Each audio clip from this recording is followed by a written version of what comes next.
Tudo beleza com vocês?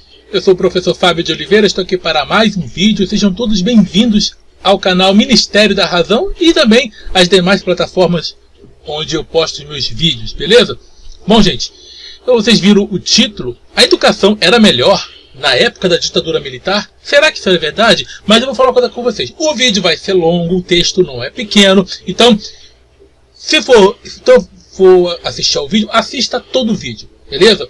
Não assista até metade. Então, vou pedir para você que tenha paciência. Quem não se interessa por esse assunto sobre educação, história da educação, por favor, então, não precisa ver, tá bom? Mas se você quer tirar dúvidas, alguma coisa desse tipo, fique à vontade, certo? Bom, eu só vou explicar algumas coisas aqui, fazer uma introdução bem assim, tentar ser o mais breve possível.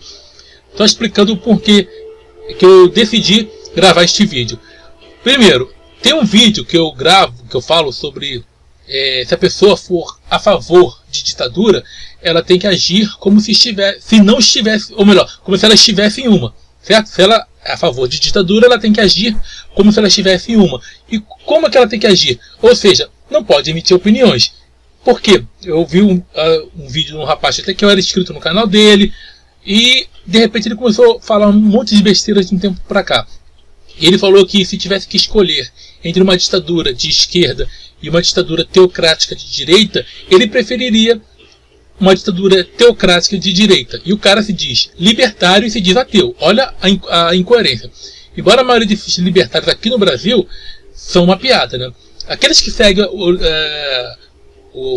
que se dizem libertário, anarcocapitalistas, que seguem o anarcocapitalista americano, até que é bem diferente do que os caras daqui do Brasil defendem e praticam. Aqui são um bando de reacionários revoltadinhos, puxa-saco da extrema-direita. Só isso. E esse cara é um. Simples. Eu prefiro liberdade. Qual ditadura se tiver? Mas se tiver que escolher entre uma e outra, nenhuma. Eu não escolho nenhuma delas. Certo? Ditadura você não escolhe, ditadura você também não defende, ditadura nós temos que rechaçar, repudiar. Certo? Mas vamos lá, gente. Vamos ao que interessa. Tomar meu café aqui. Tomar meu café. Bom, olha só, vou explicar o seguinte. Eu não sei quem me conhece sabe, eu sou formado na área de educação, sou pedagogo. E durante a graduação, você tem várias etapas, avaliações, trabalhos, tem horas complementares que você também tem que conseguir para poder se formar e muita coisa. E no final você tem que apresentar um trabalho de conclusão de curso, um TCC. E ali, quando você apresenta esse trabalho, você tem que fazer a defesa diante de uma banca. Além disso, quando o seu trabalho vai para a banca, para ser defendido, toda a banca analisa o que você escreveu. Quando você vai para lá, porque a parte bibliográfica, a pesquisa, está tudo certinho. E como o meu tema foi a educação de jovens e adultos e a evasão escolar, na primeira parte do trabalho eu falei sobre a história da educação, da educação de jovens e adultos no Brasil, na década de 40 década de 40 do século 20, tá? Para cá, sim, até onde eu escrevi, no ano que eu escrevi, que foi 2017. O que acontece? Se eu usasse o meu trabalho na parte ali que fala um pouco sobre a ditadura, sobre o período que não foi muito bom para a educação, alguém vai dizer assim, você está sendo tendencioso, pode até me acusar de estar fazendo uma falácia circular, entendeu? Mas vamos ao que interessa. Eu procurei alguns sites, procurei alguns artigos, li e também encontrei algo muito, sim, bom no site Nova Escola. Eu vou deixar este site na descrição, onde eu estou lendo, e vou ler com vocês, tudo vou passar na tela, certo? E vou deixar também na descrição ou no comentário fixado. Tudo beleza? Vocês podem ler ali, certo? E vocês vão acompanhando aqui comigo. Certo? Tudo bem? Então, vamos ver se realmente era melhor ou não. Então eu vou usar algo que estava pronto, muito bom, bem completo, e não foi feito por mim, para dizer que você foi tendencioso, não. E vamos ver aqui um trabalho sério para a gente se informar um pouquinho e ver se realmente era melhor, se não era, beleza? Porque quando se trata de educação, todo mundo quer ser doutor, e não é. E não é. Eles não sabem nada, nunca leram uma LDB, nunca nem entraram no portal do MEC. Quer saber? Eu não estou falando que, então a gente só quem é professor ou quem é pedagogo que pode falar sobre educação. Não é isso. Mas você tem que saber, você tem que ter base, você tem que se informar, certo? Agora, o especialista da educação é o pedagogo, são os professores. Eles são os especialistas. E os doutores em educação têm várias áreas. Na educação também. Agora, se você quer se informar, quer aprender um pouquinho, leia uma LDB, consulte o site Escola Nova, o portal do MEC, principalmente o portal do MEC, você tem que acessar para você se informar, beleza? Então vamos lá, gente. Vamos ao que interessa, aqui ó. A educação era melhor na época da ditadura? Analisamos os dados de analfabetismo, reprovação, matrículas e investimento para comparar a educação durante o governo militar com os tempos atuais. Por Ana Rita Cunha, do Aos Fatos, e Paula Calçade, que são as autoras. Foi feito em 23 de setembro de 2018. Quer dizer, foi até ter feito antes, né? Porque foi postado nesse dia aqui. Tudo bem? Menor nível de analfabetismo infantil, liberdade de ensino, universalização do ensino fundamental, queda nas taxas de reprovação, aumento de vagas na pré-escola, ampliação do investimento em escola de educação básica. Essas são conquistas da democracia. Ainda que durante o regime militar tenha havido uma expansão significativa do ensino fundamental e melhoras nas taxas de alfabetização. Foi durante os anos da democracia que esses avanços se consolidaram. Beleza? Vamos lá. Entre 1964 e 1985, o Brasil viveu sob o regime de ditadura militar que restringiu as liberdades individuais e políticas, censurou a opinião pública, a imprensa e as artes, criminalizando e torturando opositores. Isso aconteceu. Essa aqui não é opinião, não. Isso aqui aconteceu. Apesar de todos esses cerceamentos, não é incomum encontrar nas redes sociais comentários de que a educação no tempo dos militares era melhor. Para discutir essa questão, Nova Escola, em parceria com a Agência de Verificação aos Fatos, analisou dados sobre analfabetismo, reprovação, atendimento escolar e investimentos estatais dos dois períodos. A principal limitação de comparação é a ausência de dados qualitativos sobre o ensino durante o período de governo militar, em parte como consequência das próprias decisões dos militares. Porque será, né? O Instituto Nacional de Estudos e Pesquisas Educacionais Anísio Teixeira, INEP, órgão fundado em 1937, que coordena atualmente o sistema de avaliação de ensino no Brasil, teve sua estrutura restringida pelos militares, com o fechamento dos centros regionais de pesquisa em 1973 e do Centro Brasileiro de Pesquisas Educacionais, CBPE, em 1976. O Sistema de Avaliação de Educação Básica, o SAEB, que atualmente avalia o ensino fundamental e médio, começou a ser estruturado em 1988, mas só passou a ser implementado a partir de 1990. Bom, eles fecharam o centro de pesquisa, coordenavam o sistema de avaliação, e ele fechou o centro de pesquisas em 73, os militares. Por que será? Então, tem muita ausência de dados devido a isso. Então, quem não deve, não teme. Lógico, por quê? Por que será, hein? Que ditadura é desse jeito, gente. Mas vamos lá, não quero dar fazer muito juízo de valor, não. Vamos ler aqui ó, o trabalho, aqui, a pesquisa. Para Silvana Souza, pós-doutora em Política Social pela Universidade de Brasília e doutora em Educação pela Universidade de São Paulo, a falta de informação sobre educação durante a ditadura militar revela a ausência de memória do que realmente ocorreu naquele período no Brasil. A chamada justiça de transição envolve três aspectos igualmente importantes, que são justiça, memória e verdade. A insuficiência das políticas de memória faz com que grande parte dos brasileiros não saiba até hoje o que aconteceu de 1964 a 1985, inclusive a respeito dos aspectos educacionais pontua. Na ausência dos dados qualitativos, foram selecionados dados de alfabetização e reprovação como variáveis para entender a eficiência do ensino na ditadura militar e no período de democracia recente. Também usamos os dados sobre investimento estatal na educação e taxa de atendimento escolar para avaliar a distribuição de recursos do Estado na área de educação. A seleção das variáveis foi baseada nos números com séries históricas mais longas disponíveis. Além disso, a discussão sobre liberdade de cátedra, um aspecto importante da educação que assegura a liberdade de aprender, ensinar, pesquisar, divulgar o pensamento, foi incluída nesta análise. Dito isso, a proposta é responder a 4 questões. Vamos lá, então. Mais crianças sabiam ler e escrever na época da ditadura? Vamos à primeira questão aqui. Os dados do Censo Demográfico do Instituto Brasileiro de Geografia e Estatística, IBGE, mostram que há mais crianças alfabetizadas atualmente do que durante o governo militar. Nos chamados anos de chumbo, período de maior repressão do regime militar de 1968 a 1974, 24 a cada 100 crianças de 10 a 14 anos não sabia ler e escrever, de acordo com dados da publicação estatística do século XX. A partir da década de 1990, a proporção de crianças analfabetas cai e durante o período democrático, em média 5 a cada 100 crianças de 10 a 14 anos são analfabetas. Bom, já joga por terra aí, né? Para chegar a esse número, o Aos Fatos fez a média da porcentagem da população analfabeta nessa faixa etária presente no censo de 1970, 1980 e 1990. Este último com apenas 4 anos no regime democrático.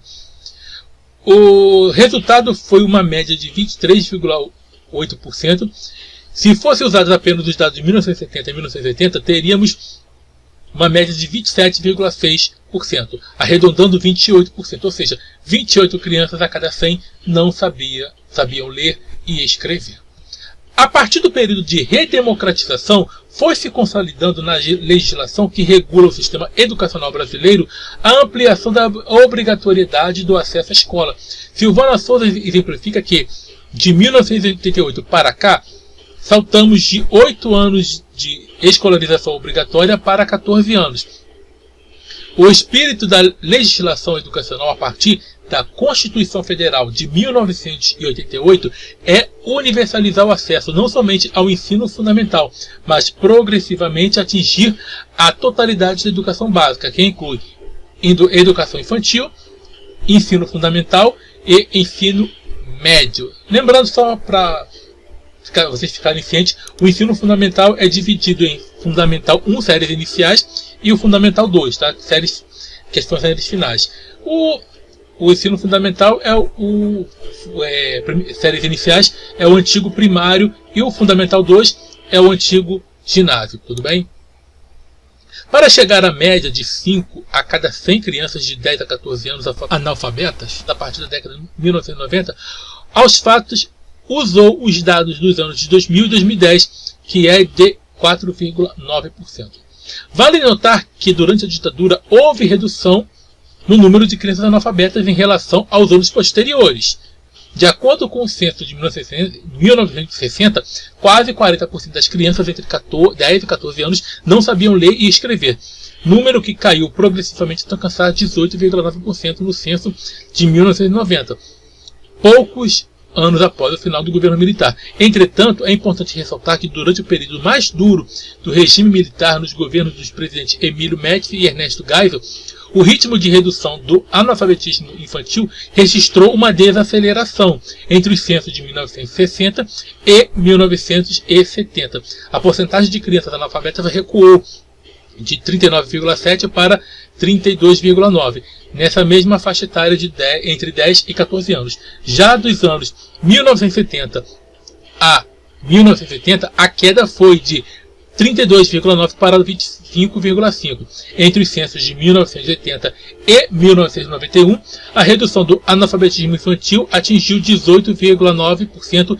entre crianças de 10 a 14 anos. Então, uma ressalva melhorou um pouco em relação à diminuição de crianças analfabetas em relação ao período anterior à chamada ditadura, certo? Mas o analfabetismo, ele não diminuiu. O período democrático, o analfabetismo infantil foi menor do que na ditadura militar, beleza? Durante o período democrático, o acesso ao ensino fundamental foi universalizado. De acordo com os dados do último censo de 2010, apenas 2,5% das crianças de 10 a 14 anos eram analfabetas. Aqui está o gráfico, certo? Agora vamos para a próxima questão, a próxima pergunta aqui dentro do trabalho. A reprovação escolar era menor na ditadura? A principal dificuldade para comparar dados de repetência está na diferença como esses dados são coletados e avaliados ao longo do tempo. O estatístico Ruben Klein, do Laboratório Nacional de Computação Científica, em artigo publicado pelo INEP, explica que nos censos escolares até 1993 só contavam como repetentes alunos que reprovavam e voltavam a se matricular nas escolas. Alunos que deixavam de frequentar a série ao longo do ano eram incluídos nas estatísticas de evasão escolar e não de repetência. Para evitar erros ao comparar dados com coletas e tratamentos estatísticos diferentes, vamos usar a série corrigida dos dados de repetência do censo escolar a partir da metodologia sugerida por Klein, que vai de 1981 a 2001. Nessa série histórica estão incluídos os 5 anos finais da ditadura militar, permitindo avaliar a consolidação das políticas educacionais realizada nesse período de 21 anos do regime repressivo. Nos anos iniciais, há uma redução considerável da reprovação escolar no período democrático. Deixa eu ver se eu peguei certo aqui, se eu não pulei. Ah não, tá certo, pensei que tivesse pulado. Vamos lá. Nos anos iniciais, há uma redução considerável da reprodução escolar no período democrático, principalmente na primeira série. Ao final da ditadura militar, ao final da ditadura militar, mais da metade das crianças que estavam na primeira série repetiam de ano. Essa proporção cai para 32% em 2001.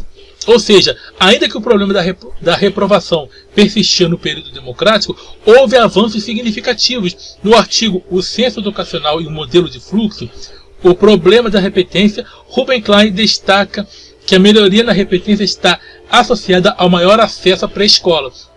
A taxa de atendimento escolar de crianças de 4 a 6 anos saltou de 28% em 1980 para 90% em 2015, de acordo com dados da Pesquisa Nacional por Amostra de Domicílios, o PNAD, do IBGE.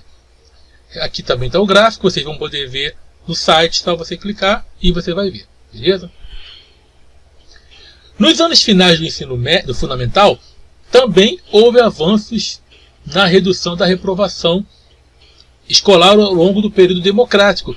Ao final do regime militar, as taxas de reprovação estavam em 45% para os alunos que cursaram a quinta série e 25% para os alunos que cursaram a oitava série. Hoje, a quinta série é o 6º ano e a oitava é o nono ano, certo, gente? Só para vocês ficarem cientes disso. Quando alguém fala hoje nono ano, é a antiga oitava série. Em 2001, a reprovação na quinta série era de 28% e na oitava série 15%. Beleza? Então, está aqui o gráfico, vocês podem ver também. Está no site. Tá? Olha aqui, ó. Outra questão também. Mais crianças frequentavam a escola durante a ditadura? A taxa de atendimento escolar, ou seja, parcela de uma população que se encontra matriculada no ensino regular, teve uma forte expansão durante o período militar, principalmente na faixa de 7 a 17 anos. É no período democrático, no entanto, que vemos a consolidação do acesso ao nível fundamental e médio, e também temos uma expansão expressiva do acesso ao ensino pré-escolar. A pós-doutora da UNB, Silvana Souza, ressalta que a escolarização obrigatória é aquela que é direito de todos, dos 4 aos 17 anos, e responsabilidade do poder público, e isso é uma conquista da democracia. As famílias também têm sua parte de obrigação, pois a matrícula nesse período escolar é responsabilidade legal dos familiares. Hoje, nenhuma família brasileira tem o direito de deixar suas crianças fora da escola, sob pena de responder por isso, e o Estado também não pode deixar de oferecer escolas, sintetiza. Em 1970, 67,1% da população de 7 a 14 anos frequentavam a escola. Esse número sobe para 81,8% em 1985, último ano do governo militar. De acordo com dados do Ministério da Educação, disponíveis no relatório Estatísticas Educação Básica do Brasil do INEP, em 1981, o atendimento escolar de crianças de 7 a 14 anos salta para 91,6%, ainda de acordo com os dados do Ministério da Educação, e alcança 98,5% em 2005, de acordo com a PNAD realizada pelo IBGE. A proporção de crianças matriculadas na pré-escola teve avanços no período militar, mas foi durante o período democrático que seguiu que ela passou a atender a maioria da população de 4 a 6 anos. E de acordo com os dados do Ministério da Educação, em 1980, 9,3% das crianças de 4 a 6 anos estavam matriculadas em escolas, parcela que aumentou para 28,6% em 1985 e saltou para 72,5% em 2005, alcançando 90,5% em 2015. Esses dois últimos dados são da PNAD. Em relação aos jovens de 15 a 17 anos, em 1970, apenas 40,1% estavam matriculados em escolas. Essa porcentagem sobe para 59,2% em 1985. Esse primeiro ciclo de expansão pode ser explicado pelas mudanças na legislação da educação durante o regime militar. A obrigatoriedade do ensino foi instituída pela primeira vez na Constituição de 1934, mas ela só foi regulamentada em 1961, com a primeira Lei de Diretrizes e Bases da Educação Nacional, LDB. Essa lei regulamentou a obrigatoriedade dos 4 anos iniciais do ensino fundamental, na época chamado de ensino primário. Com isso, o ingresso nos 4 anos seguintes, chamados de ginásio, exigia um exame de admissão. Em 1971, foi promulgada a segunda LDB, que instituiu a obrigatoriedade dos 8 anos de ensino fundamental e exigiu o exame ginasial. Com isso, a nova legislação ampliou a permanência de jovens nas escolas. A maior expansão da matrícula de jovens de 15 a 17 anos ocorreu nos anos de 1990, a partir da Constituição de 1988 e a atual LDB, quando o ensino médio passou a ser obrigatório e criaram-se mais vagas nessa etapa, e, consequentemente, ampliação de matrículas. Em 1991, a parcela de jovens de 15 a 17 anos matriculados na escola salta para 69,2% em 2015. 84,3% dos jovens de 15 a 17 anos frequentam a escola, de acordo com a PNAD do IBGE. Aqui está o gráfico, você pode ver depois, que eu não vou ficar lendo o gráfico agora, porque já estou lendo coisa pra caramba, para não demorar mais. Você pode ler tudo isso aqui, está no site. A porcentagem do PIB investido em educação era maior? Vamos ver se era. De acordo com o levantamento do Ministério da Educação e os dados da Unesco, o Brasil ampliou de forma significativa a parcela de investimento em educação em relação ao PIB durante o período democrático.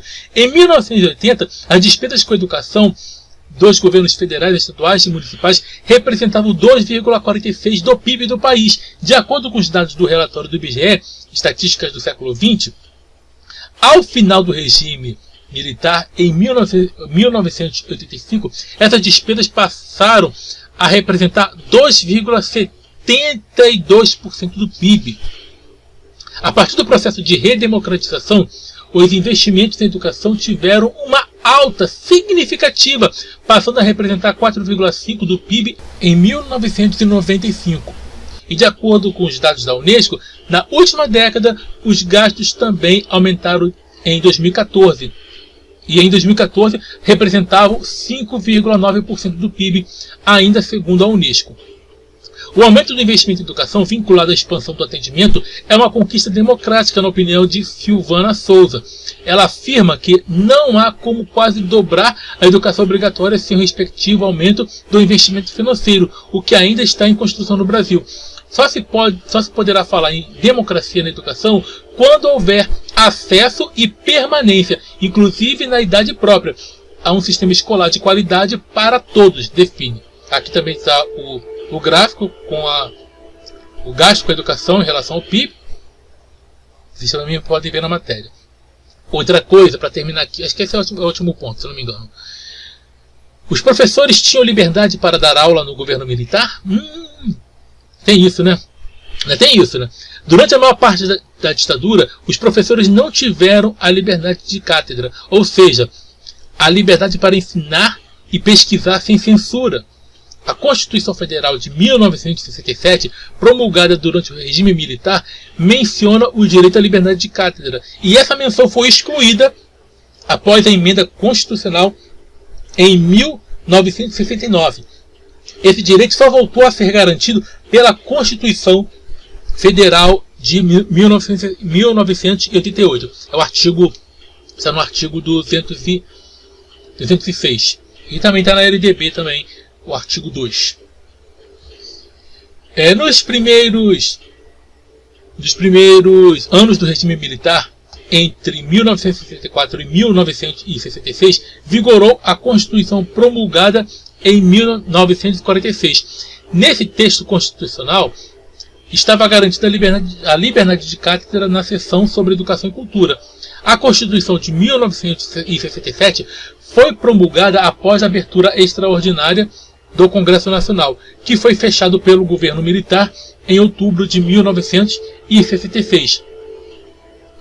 A nova legislação mantinha o direito à cátedra, dessa vez na seção sobre família, educação e cultura.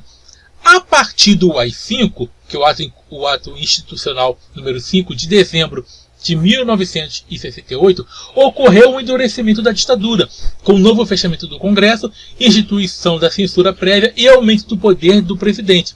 Seguido desse processo, conhecido como golpe dentro do golpe, a emenda constitucional em 1969 exclui o trecho sobre liberdade de cátedra. A emenda instituiu que estaria resguardada a liberdade de comunicação de conhecimentos no exercício do magistério, desde que não houvesse o abuso do direito individual político com o propósito de superversão do regime democrático ou de corrupção.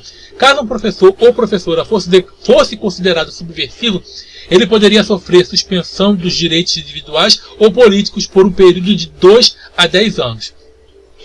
A repercussão disso para Silvana Souza foi a mudança do perfil dos intelectuais brasileiros e a limitação da atuação dos professores como um todo. Com a mordaça política e intelectual decorrente da ditadura, os intelectuais brasileiros ficaram mais circunscritos ao ambiente acadêmico das universidades e a política perde muito com isso até hoje, afirma a pós-doutora pela UNB, enfatizando que até o golpe de 1964, os intelectuais brasileiros eram operadores da política, como Anísio Teixeira, Darcy Ribeiro e Paulo Freire. A Constituição de 1988 retomou a liberdade de cátedra, mas não apareceu citada nominalmente. Na atual Constituição, no artigo 206, inciso 2, está garantida a liberdade de aprender, ensinar, pesquisar e divulgar o pensamento, a arte e o saber. Pela Constituição, a liberdade de cátedra só pode ser limitada quando em choque com outro direito fundamental. E aqui termina, gente. Aqui termina, vocês podem ver aqui. Então eu só quero deixar uma coisa bem clara aqui. Isso aqui foi retomado na Constituição de 1988, que é a liberdade, eu até marquei aqui, a liberdade de aprender, ensinar, pesquisar, divulgar o pensamento, a arte e o saber. Beleza? Bom, o que acontece? Essa leitura se fez necessária para desmascarar, para jogar por terra aquela velha falácia e aquelas correntes de WhatsApp e de redes sociais que as pessoas colocam sem saber, que eles repetem, mas sem fundamento nenhum. Eu falei, eu não vou usar minha pesquisa no meu trabalho, tá? Quem está falando aqui é um pedagogo, não é qualquer um, não é um intrujão, não é, sabe, uma pessoa que está de fora do assunto, não. Mas eu não vou usar para dizer, você está usando o seu trabalho para dizer que não era porque baseado numa coisa sua mesmo, não. Estou usando outra pesquisa para mostrar o quê? Que não era melhor.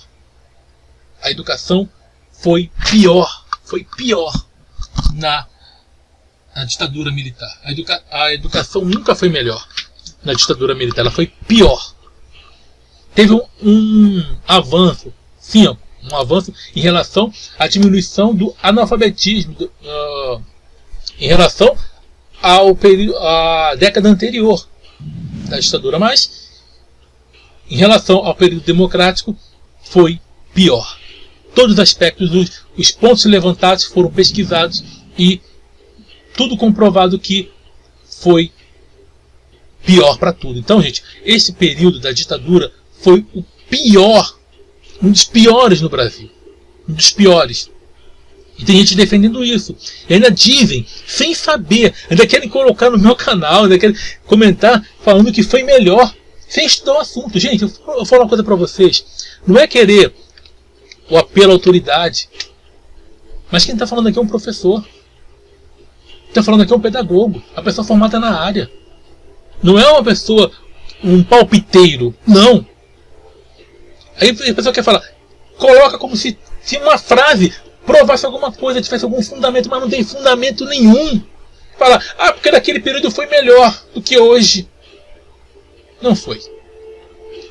A pesquisa está aí, a história está aí, é só você analisar, sem tendenciosidade.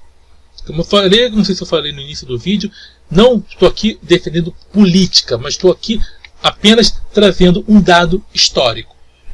Beleza? Então, quando alguém falar para você que ditadura foi melhor, nunca foi melhor, e que a educação era melhor, mostre esse vídeo, mostre essa pesquisa e mande essa pessoa ler um livro de história, principalmente de história da educação e artigos científicos, porque tem artigos científicos sobre história da educação. Tem. Você pode ler vários.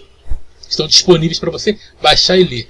É só você não ter preguiça e parar de repetir bobagens que as pessoas andam escrevendo por aí em sites, melhor, em redes sociais como Facebook, como Twitter ou até mesmo em correntes de WhatsApp. Cuidado.